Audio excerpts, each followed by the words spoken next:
As some of you might suspect, I'm a nationally recognized expert on hip-hop music, and I know about other music too, and the history of white people moving into the world of black music and running off with much of the proceeds. This was especially true when playing jazz was the thing and when people started to rock and roll. Now there's an effort to ban whites from hip-hop. Joining me now to discuss that, hip-hop and rap music superstar Coolio. His new album, El Cool Magnifico, will be released in October. And from Raleigh, North Carolina, the Reverend Paul Scott, founder of what he calls the New Righteous Movement, which seeks to keep hip-hop music for black artists only. Gentlemen, thanks for being with us. Pastor, first question to you. Are you serious? Yes, sir. Explain. I'm very serious. I'm serious because, as Malcolm X once said, once you have a cup of coffee that's too black, meaning too strong, and you add milk to that coffee, it makes it weak. And what used to wake you up now only puts you to sleep. Okay, but music in America is a commercial business, and 88% of America is not made up of African Americans. Aren't you cutting off your nose to spite your face by chasing blacks out of that genre, or chasing whites out? No, I think I am saving the noses, the feet, and the toes of young black children. That's what I think I am doing. It's a shame, and frankly, I think that rapping while white should be a federal offense. So you're not big on the First Amendment down there in North Carolina, huh? I am with the first, I am down with, since we're talking hip-hop, the First Amendment. But see, the thing about the First Amendment is that the First Amendment only counts if you don't offend white people. If you say something that's offensive to white people, and history has shown us that if you say something that's offensive to white people, that the First Amendment goes out the window. Coolio, my friend, yes, on the sir. West Coast, you've been listening to this. Let me talk about Coolio for a minute. Coolio is a very successful musician, was a fireman. And to my great delight, when I was working on Politically Incorrect, and he was a treasured guest, found him to be remarkably informed and was a big fan of all news television, from whence he gets a lot of the verse. You heard the pastor in North Carolina. Are you down with him?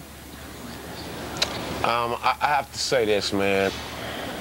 First of all, we need some new quotes. You need to stop quoting Malcolm, man, because you're not even on his level.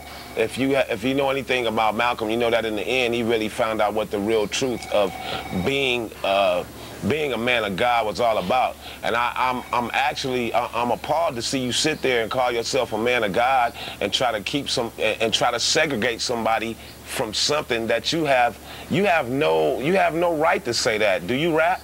Have you ever rapped? Have you ever danced hip-hop? Have you ever been a real part of the hip-hop struggle? I mean, I can't, you're not valid to me, and I don't think you're valid to the rest of hip-hop America, man. You actually making a fool of yourself, and you sound stupid. Because let me tell you one thing.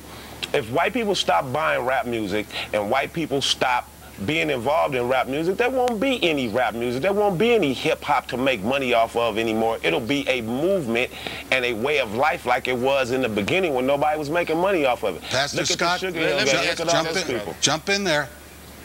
Let me ask you this, brother. First of all, I'm not your enemy.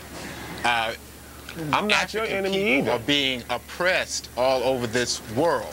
And if you're too blind to see that, my brother, maybe you need to pick up a book by Malcolm X. Malcolm did not change. Check this out. The media may have changed him, my brother.